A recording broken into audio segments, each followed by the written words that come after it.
Hello students, welcome তোমাদের TBR একাডেমিতে। তো আমি তোমাদের সৌরভ স্যার চলে এসেছি তোমাদের ফিজিক্যাল সায়েন্সের কিন্তু আরেকটা সেট নিয়ে। তো আমরা 500টা কোয়েশ্চেনের যে সিরিজটা স্টার্ট করেছিলাম, আজকে কিন্তু 8 নম্বর সেট। অলরেডি কিন্তু আমরা 7টা সেট করে ফেলেছি। তো যারা যারা এখনো পর্যন্ত ক্লাসগুলো করনি তারা অবশ্যই করে কিন্তু ক্লাসগুলো করবে। সেখান থেকে যদি তোমাদের কোনো রকম কোনো কোয়ারি থাকে, কোনো ডাউট থাকে, অবশ্যই করে কিন্তু সেটা আমাদের জানাবে। আমরা রয়েছি তোমাদেরকে সেগুলো সলভ করে দেওয়ার জন্য। তো অবশ্যই করে আমাদের টেলিগ্রাম চ্যানেল, হোয়াটসঅ্যাপ চ্যানেল বা হোয়াটসঅ্যাপ গ্রুপ রয়েছে, সেখানে তোমরা জয়েন করে আমাদের সঙ্গে কিন্তু কন্ট্যাক্ট করতে পারো। এবং এই ক্লাসগুলোর ফ্রি পিডিএফ গুলো পাওয়ার জন্য অবশ্যই করে কিন্তু তোমাদেরকে জয়েন করতে হবে আমাদের হোয়াটসঅ্যাপ গ্রুপে। তো লিঙ্কগুলো কিন্তু তোমরা ডেসক্রিপশন বক্সে পেয়ে যাচ্ছ। তো সবাই কিন্তু অবশ্যই করে জয়েন করবে সেখানে। তো আজকে আমরা 8 নম্বর সেটটা করব। তো দেখে নেই, চলো 8 নম্বর সেটের কোয়েশ্চেনগুলো কি রয়েছে। আমরা ফার্স্ট কোয়েশ্চেনের দিকে এগিয়ে যাব। দেখো ফার্স্ট কোয়েশ্চেন কি রয়েছে আমাদের। কোয়েশ্চেন নাম্বার 106 বলছে জলসমের একক কি। তাহলে জলসমের একক জানার জন্য আমাদের অপশনগুলো দেখে নিতে হবে। কি বলছে, ক্যালোরি, গ্রাম, ডিগ্রি সেন্টিগ্রেড নাকি কোনোটাই নয়। তাহলে সেক্ষেত্রে দেখো আমরা যদি দেখে নিই অপশনগুলো, ক্যালোরি আমরা জানি কিসের একক, ক্যালোরি হচ্ছে আমাদের তাপের একক, ঠিক আছে। ডিগ্রি সেন্টিগ্রেড হচ্ছে আমাদের উষ্ণতার একক, এবং তাহলে পড়ে থাকলো কি গ্রাম। তাহলে সেক্ষেত্রে আমাদের জলসমের রাইট অ্যান্সারটা হয়ে যাচ্ছে, জলসমের একক হয়ে যাচ্ছে আমাদের গ্রাম, ঠিক আছে। তাহলে জলসমের একক এখানে আমাদের হয়ে যাচ্ছে কিন্তু গ্রাম, ঠিক আছে। ওকে, ক্যালোরিমিতির মূলনীতির ভিত্তি। দেখো আগের দিন কিন্তু আমি তোমাদের বলেছিলাম যে ক্যালোরিমিতির মূলনীতিতে কি বলা রয়েছে বা ক্যালোরিমিতির মূলনীতিটা কি। তাহলে সেক্ষেত্রে এখানে ভালো করে খেয়াল করলে দেখবে বলছে ভরের নিত্যতা সূত্র, শক্তির নিত্যতা সূত্র, ভরবেগের নিত্যতা সূত্র নাকি কোনোটাই নয়। তাহলে ক্যালোরিমিতির যে মূল নীতিটা আমি তোমাদের যেটা আগের দিন বললাম যে কি হচ্ছে ক্যালোরিমিতির মূলনীতিতে কি বলা রয়েছে, সেখানে দুটো বস্তু রয়েছে, দুটো বস্তুর মধ্যে তাপের আদান প্রদান ঘটছে, দুটো ভিন্ন তাপমাত্রার বস্তু রয়েছে, তাদের মধ্যে তাপের আদান প্রদান ঘটছে, এবং কতক্ষণ সেটা চলতে থাকছে, যতক্ষণ না কিন্তু তাদের মধ্যে তাপমাত্রাটা সমান হচ্ছে, ঠিক আছে। তাপমাত্রা যতক্ষণ না তাদের সমান হচ্ছে বা যতক্ষণ না তারা তাপীয় সাম্যাবস্থায় পৌঁছাচ্ছে, ততক্ষণ কিন্তু তাপের আদান প্রদানটা চলতে থাকছে। তো সেক্ষেত্রে আমরা যদি দেখি যে তাপ এখানে কি, তাপ হচ্ছে একটা এনার্জি বা একটা শক্তি। তাহলে এখানে আমরা অপশনগুলো দেখলে তাহলে সহজেই বুঝতে পারবো যে ক্যালোরিমিতির মূলনীতির ভিত্তিটা হয়ে যাচ্ছে কি শক্তির নিত্যতা সূত্র, ঠিক আছে। তাহলে শক্তির নিত্যতা সূত্র হয়ে যাচ্ছে ক্যালোরিমিতির মূলনীতির ভিত্তি। ভালো করে ক্যালোরিমিতির মূলনীতিটা কিন্তু আমাদেরকে মনে রাখতে হবে এবং জানতে হবে সেখানে কি ঘটছে ঘটনাটা।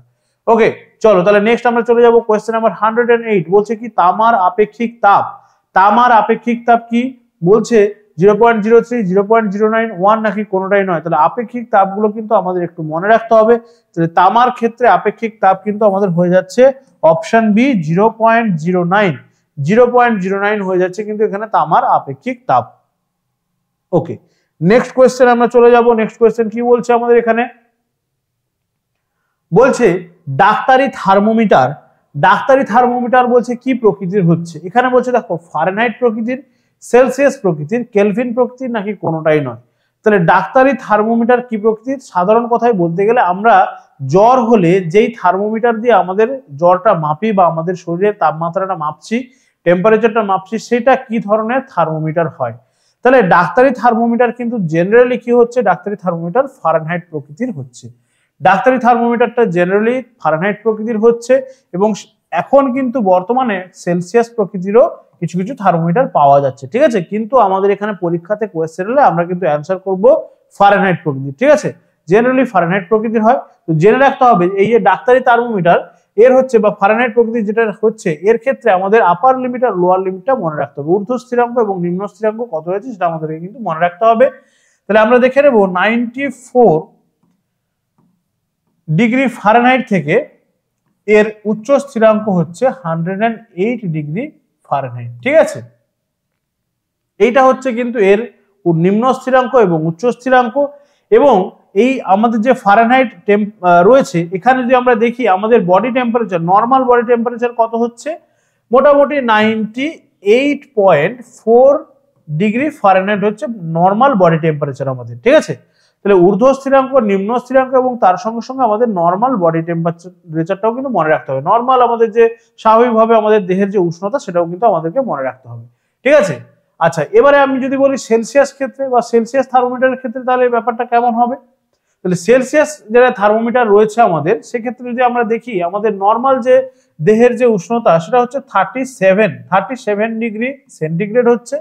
আর এর ঊর্ধ্ব স্থিরাঙ্ক এবং নিম্ন স্থিরাঙ্কটা কত হচ্ছে, নিম্ন স্থিরাঙ্ক হচ্ছে 35 ডিগ্রি সেন্টিগ্রেড এবং ঊর্ধ্ব স্থিরাঙ্ক হচ্ছে 42 ডিগ্রি সেন্টিগ্রেড। ঠিক আছে, এই জিনিসগুলো একটু ভালো করে মনে রাখতে হবে ডাক্তারি থার্মোমিটারের ক্ষেত্রে।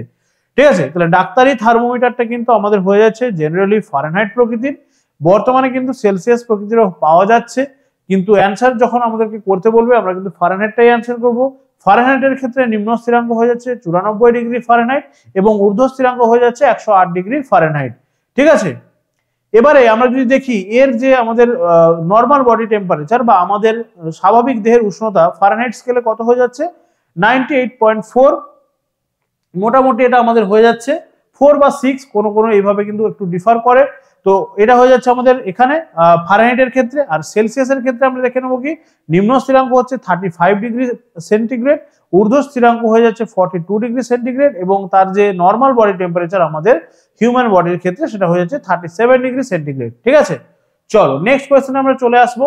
বলছে নিউট্রাল তার, তাহলে আমরা যে দেখি আমাদের বাড়িতে ওয়্যারিং হচ্ছে বা আমাদের যে ইলেকট্রিক ওয়্যারিং হয় যার সাহায্যে কিন্তু আমরা সহজেই আলো জ্বালাতে পারছি, ফ্যান চালাতে পারছি বা মোবাইল চার্জ করতে পারছি সুন্দরভাবে বাড়িতে, তাহলে তার জন্য কি ইলেকট্রিক ওয়্যারিং এর প্রয়োজন হয়? তাহলে ওয়্যারিং এর জন্য কিন্তু এখানে কিন্তু কিছু তারের প্রয়োজন হয়। ঠিক আছে, সেই তারের কিন্তু কিছু কিছু কোড রয়েছে, কালার কোড রয়েছে, কোন তার কোন কালারের হবে বা কোন তার কোন রঙের হবে তার কিন্তু কিছু কোড রয়েছে।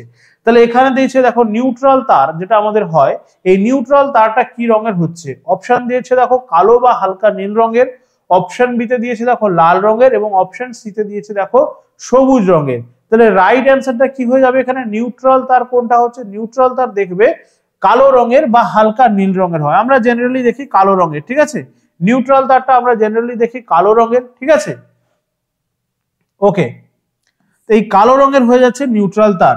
ঠিক আছে, এই লাল রঙের তাহলে কি হচ্ছে? লাল রঙের বা ব্রাউন কালারের, ঠিক আছে, লাল বা ব্রাউন কালারের হচ্ছে লাইভ তার। ঠিক আছে, লাইভ তার হচ্ছে লাল বা ব্রাউন রঙের হচ্ছে। আর এক্ষেত্রে আমরা যদি দেখি সবুজ, এটা হচ্ছে আর্থিং। ঠিক আছে, আর্থিং এর জন্য যেই তারটা ব্যবহার করা হয় তার রং হচ্ছে সবুজ। ঠিক আছে, তাহলে এইগুলো কিন্তু মনে রাখতে হবে, তিন ধরনের তার হচ্ছে লাইভ তার, নিউট্রাল তার আর হচ্ছে আর্থিং তার। ঠিক আছে, তাহলে নিউট্রাল তারটা কালো বা হালকা নীল রঙের হচ্ছে, লাইভ তারটা মোটামুটি ব্রাউন বা লাল রঙের হচ্ছে এবং সবুজ রঙের হয়ে যাচ্ছে আমাদের আর্থিং এর তারটা। ঠিক আছে, ভালো করে কিন্তু এই কোডগুলো, কালার কোডগুলো ভালো করে মনে রাখতে হবে আমাদেরকে। চলো নেক্সট কোয়েশ্চেনে চলে যাব আমরা। নেক্সট কোয়েশ্চেনটা কি রয়েছে আমাদের কাছে দেখে নিই। 111 কি বলছে? কিসের বেগ মাপার জন্য নটিক্যাল মাইল প্রতি ঘন্টা ব্যবহার করা হচ্ছে? কিসের বেগ মাপার জন্য নটিক্যাল মাইল পার ঘন্টা বা আওয়ার ব্যবহার করা হচ্ছে? তাহলে দেখো বলছে ম্যাগলেভ, অপশন বি তে বলছে চিতাবাঘ, অপশন সি তে বলছে বুলেট ট্রেন আর অপশন ডি তে বলছে জাহাজ। তাহলে নটিক্যাল মাইল আমাদেরকে মনে রাখতে হবে যে জলপথের দূরত্ব পরিমাপ করার জন্য নটিক্যাল মাইল ব্যবহার করা হচ্ছে। তাহলে জলপথের ক্ষেত্রে আমরা বুঝতেই পারছি, তাহলে জাহাজের কিন্তু গতিবেগ মাপার জন্য বা জাহাজের বেগ মাপার জন্য নটিক্যাল মাইল পার আওয়ার এটা কিন্তু ইউজ করা হচ্ছে। ঠিক আছে, ওকে, নেক্সট বলেছে দেখো 112 কি বলছে? পরিবাহিতার একক। পরিবাহিতার একক কি হয়ে যাচ্ছে? অপশন দিয়েছে দেখো ওহম, মো দিয়েছে, অ্যাম্পিয়ার দিয়েছে, রাইট অ্যান্সার কোনটা হবে? তাহলে পরিবাহিতার যখন একক বলছে তখন মনে রাখতে হবে আমাদের কিন্তু পরিবাহিতার একক হয়ে যাচ্ছে মো। ঠিক আছে, পরিবাহিতার একক হয়ে যাচ্ছে মো, অপশন বি। কিন্তু রোধের যদি আমরা বলি, রোধের একক কি হয়ে যাচ্ছে? রোধের অপোজিট কিন্তু পরিবাহিতা, তাহলে মনে রাখতে হবে রোধ যদি বলে তখন আমরা বলবো ওহম। ঠিক আছে, রোধ বা রেজিস্ট্যান্স যদি বলে সেক্ষেত্রে আমরা বলবো ওহম। তাহলে ওহমের অপোজিট হয়ে যাচ্ছে মো, তাহলে পরিবাহিতার একক হয়ে যাচ্ছে কি না এক্ষেত্রে মো। ঠিক আছে, আচ্ছা, আর অ্যাম্পিয়ার তো একটু আগেই আমি বললাম যে অ্যাম্পিয়ার হচ্ছে গিয়ে কি? অ্যাম্পিয়ার হচ্ছে গিয়ে আমি তোমাদের আগের ক্লাসেও বলেছিলাম যে অ্যাম্পিয়ার হয়ে যাচ্ছে তড়িৎ প্রবাহ। ঠিক আছে, তড়িৎ প্রবাহ মাত্রা যেটা বলছি তার একক হয়ে যাচ্ছে কিন্তু অ্যাম্পিয়ার। ওকে, নেক্সট আমরা চলে আসবো 113 কি বলছে দেখো? 113 বলেছে আমাদের শ্রেণী সমবায়ের তুল্য রোধ। শ্রেণী সমবায়ের তুল্য রোধ প্রতিটি রোধের চেয়ে বড় হয়, প্রতিটি রোধের থেকে ছোট হয় নাকি প্রতিটি রোধের সমান হয়? তাহলে শ্রেণী সমবায় বলেছে, তাহলে শ্রেণী সমবায় যদি আমরা তুল্য রোধটা দেখতে চাই তাহলে কেমন হবে? আচ্ছা, আর শ্রেণী সমবায় বলছে সিরিজের ক্ষেত্রে আমরা দেখবো শ্রেণী সমবায়ের R1 plus R2 plus R3 plus R4 এইভাবে কিন্তু মোটামুটি চলতে থাকে, ঠিক আছে, প্লাস এইভাবে চলতে থাকবে। তাহলে দেখো শ্রেণী সমবায় যে তুল্য রোধ সেটা প্রত্যেকটার যোগফল হচ্ছে শ্রেণী সমবায়ের তুল্য রোধটা। শ্রেণী সমবায় যেটা তুল্য রোধ হচ্ছে, শ্রেণী সমবায়ের তুল্য রোধ কিন্তু প্রত্যেকটা রোধের যোগফল হচ্ছে। তাহলে অবশ্যই করে শ্রেণী সমবায়ের তুল্য রোধ প্রতিটি রোধের থেকে বড় হবে, ঠিক আছে, প্রতিটি রোধের থেকে বড় হবে যেহেতু যোগফল হচ্ছে। কিন্তু যদি আমাদেরকে বলে শ্রেণী সমবায় না দিয়ে আমাদের যদি সমান্তরাল সমবায় দিয়ে দেয়, ঠিক আছে, সমান্তরাল সমবায় দিয়ে দেয়, সেক্ষেত্রে কি হবে, তখন আমরা দেখে নেব এইভাবে হচ্ছে 1/r1 plus 1/r2 plus 1/r3 এইভাবে কিন্তু চলতে থাকবে। সেক্ষেত্রে দেখো যখনই 1 হয়ে যাচ্ছে সেটা কিন্তু কি হয়ে যাচ্ছে, সেটা কিন্তু ছোট হয়ে যাচ্ছে, তাই না? তাহলে যদি আমাদেরকে সমান্তরাল সমবায় বলে তখন কিন্তু এই অ্যান্সারটা আমাদেরকে করতে হবে, ঠিক আছে। যদি আমাদের সমান্তরাল সমবায় বলে সেক্ষেত্রে আমাদের কিন্তু এই অ্যান্সারটা করতে হবে। যেহেতু শ্রেণী সমবায় দিয়েছে তার জন্য বড় হবে, ছোট হচ্ছে কখন, সমান্তরাল সমবায়ের ক্ষেত্রে। যেহেতু সেখানে আমাদেরকে রোধগুলো কিন্তু আমরা যখন তুল্য রোধ বের করছি সেক্ষেত্রে কিন্তু 1 করে দিচ্ছি, ঠিক আছে। আচ্ছা, নেক্সট আমরা কোয়েশ্চেনে চলে আসবো। 114 কি বলছে দেখো, বলছে ক্যাথোড রশ্মি হলো, ক্যাথোড রশ্মি বলছে কি তরঙ্গ, কণিকার স্রোত, তেজস্ক্রিয় রশ্মি নাকি কোনোটাই নয়। তাহলে ক্যাথোড রে আমরা যে সেই তোমার পরমাণুর গঠনে দেখেছিলাম যে পরমাণুর গঠন আবিষ্কার করতে গিয়ে যে থমসন তিনি কি করেছিলেন, এই কণিকার বা ক্যাথোড রশ্মি এবং অ্যানোড রশ্মি সেখানে কিন্তু তিনি ব্যবহার করেছিলেন।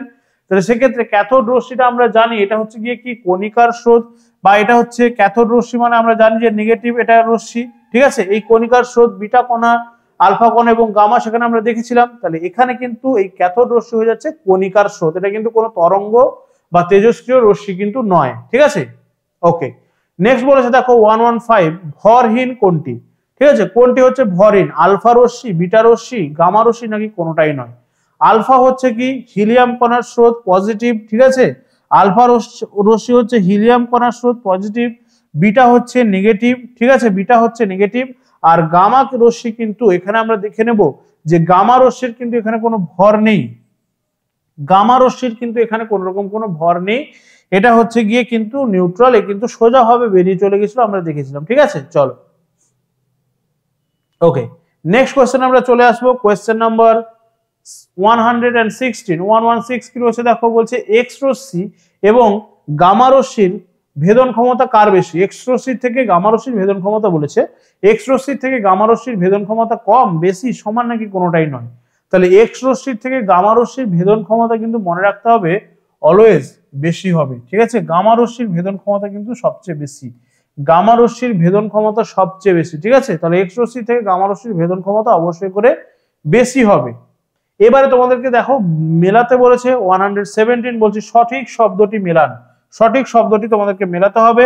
তাহলে এটা সেই কিন্তু একদম এ স্তম্ভ বি স্তম্ভ মেলানোর মতো। তাহলে কারেন্টের সঙ্গে কোনটা যাবে, রেজিস্ট্যান্টের সঙ্গে কোনটা যাবে, পাওয়ারের সঙ্গে কোনটা যাবে এবং টেম্পারেচারের সঙ্গে কোনটা যাবে তার কিন্তু এককগুলো এখানে দেওয়া রয়েছে। তাহলে আমরা দেখে নেই কারেন্টের সঙ্গে নিশ্চয়ই কে যাবে, অ্যাম্পিয়ার, ঠিক আছে, রেজিস্ট্যান্টের সঙ্গে কে যাবে, ওহম যাবে, পাওয়ারের সঙ্গে কে যাবে, ওয়াট যাচ্ছে, আর টেম্পারেচারের সঙ্গে কে যাচ্ছে, কেলভিন যাচ্ছে।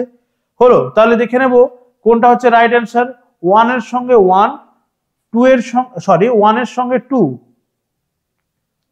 তাহলে দেখতে পাচ্ছি যে 1 এর সঙ্গে 2 দেওয়া রয়েছে, বাকিগুলো কিন্তু কোনোটাই 1 এর সঙ্গে 2 দেওয়া নেই। সহজেই কিন্তু আমরা করে নিতে পারলাম, প্রত্যেকটা অপশন কিন্তু দেখার দরকার নেই, এইভাবে কিন্তু তোমরা একটু মিলিয়ে দেখে নেবে, তাহলেই দেখবে সহজে কিন্তু করে নিতে পারছো। প্রত্যেকটা আমাদেরকে খুঁজে দেখতে হলো না, দেখো 1 এর সঙ্গে 2 এখানেই দেওয়া রয়েছে, আর কিন্তু কোথাও 1 এর সঙ্গে 2 দেওয়া নেই, তাহলে এটাই হয়ে যাচ্ছে আমাদের রাইট অ্যান্সার, ঠিক আছে। এক্সাম হলে কিন্তু সমস্ত কিছু মিলিয়ে দেখার দরকার নেই, এইরকম দেওয়া থাকলে 2-1টা মিলিয়ে দেখবে, তাহলে কিন্তু তোমরা সহজে খুঁজে বের করতে পারবে। প্রত্যেকটা অপশন বারবার খুঁজে দেখার কোনো রকম কোনো প্রয়োজন নেই, ঠিক আছে। ওকে, নেক্সট কোয়েশ্চেনে আমরা চলে আসবো। কোয়েশ্চেন নাম্বার কি দিয়েছে আমাদের 118, বলছে তাপীয় আয়ন নিঃসরণের জন্য সবচেয়ে উল্লেখযোগ্য ধাতু, তাপীয় আয়ন নিঃসরণের জন্য সবচেয়ে উল্লেখযোগ্য ধাতু কোনটা হবে। তাহলে তাপীয় আয়ন নিঃসরণের জন্য সবচেয়ে উল্লেখযোগ্য ধাতু অপশন দিয়েছে দেখো নিকেল, টাংস্টেন, সোডিয়াম এবং কোনোটাই নয়। তাহলে নিকেল, টাংস্টেন, সোডিয়ামের মধ্যে রাইট অ্যান্সারটা আমাদের কিন্তু হয়ে যাবে টাংস্টেন। তাহলে তাপীয় আয়ন নিঃসরণের জন্য সবচেয়ে উল্লেখযোগ্য ধাতু হচ্ছে টাংস্টেন। ঠিক আছে, তার মানে হচ্ছে গিয়ে কি একে কি করতে হবে, একে উত্তাপ দিলে কিন্তু এর মধ্যে থেকে আয়নগুলো কিন্তু বেরিয়ে চলে আসবে। ঠিক আছে, আয়নগুলো কিন্তু বেরিয়ে চলে আসবে টাংস্টেনকে যদি আমরা উত্তপ্ত করতে পারি। ঠিক আছে, আচ্ছা নেক্সট বলছে দেখো ডায়োড ভালভের একটি গুরুত্বপূর্ণ ব্যবহার। তাহলে ডায়োড কি কাজে ব্যবহার করা হচ্ছে, ডায়োডের গুরুত্বপূর্ণ ব্যবহারটা কি? অপশন এ তে দিয়েছে দেখো বলছে একমুখী কারক হিসেবে, অপশন বি তে দিয়েছে প্রবাহ কারক হিসেবে, অপশন সি তড়িৎ কোষ হিসেবে এবং অপশন ডি তে দিয়েছে কোনোটাই নয়। তাহলে রাইট অ্যান্সার এখানে হয়ে যাচ্ছে ডায়োড কিন্তু কি করছে না, একমুখী কারক হিসেবে ব্যবহার করা হচ্ছে। তার মানে ডায়োড কি করছে, একটা সার্কিটের মধ্যে সে কিন্তু কারেন্টটাকে একদিকে প্রবাহ করতে সাহায্য করছে। তার মানে একমুখী ডায়োডের যদি আমরা কোনো একটা সার্কিটের মধ্যে দিই তাহলে কারেন্টটা কিন্তু একদিকেই প্রবাহিত হবে, উল্টো দিকে ফ্লোটাকে কিন্তু সে বাধা দেবে। ঠিক আছে, উল্টো দিকে প্রবাহ হতে কিন্তু ডায়োড বাধা দেবে। তাহলে ডায়োডের প্রধান কাজ হচ্ছে একমুখী কারক হিসেবে। ঠিক আছে, ওকে দেখো এখানে আমাদের রয়েছে কোয়েশ্চেন নাম্বার 120, ডায়োড তড়িৎদ্বারে থাকে দুটি তড়িৎদ্বার, তিনটি তড়িৎদ্বার, একটি তড়িৎদ্বার নাকি কোনোটাই নয়?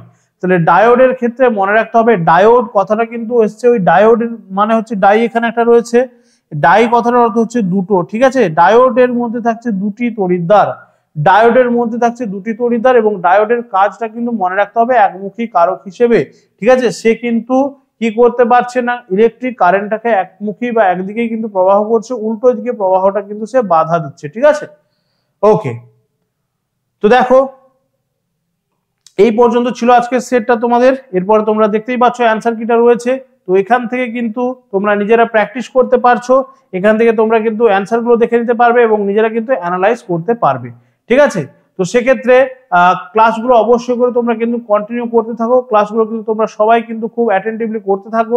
ক্লাসগুলোর ফ্রি পিডিএফ গুলো পাওয়ার জন্য অবশ্যই করে কিন্তু আমাদের যে হোয়াটসঅ্যাপ গ্রুপ রয়েছে সেখানে তোমরা জয়েন করবে।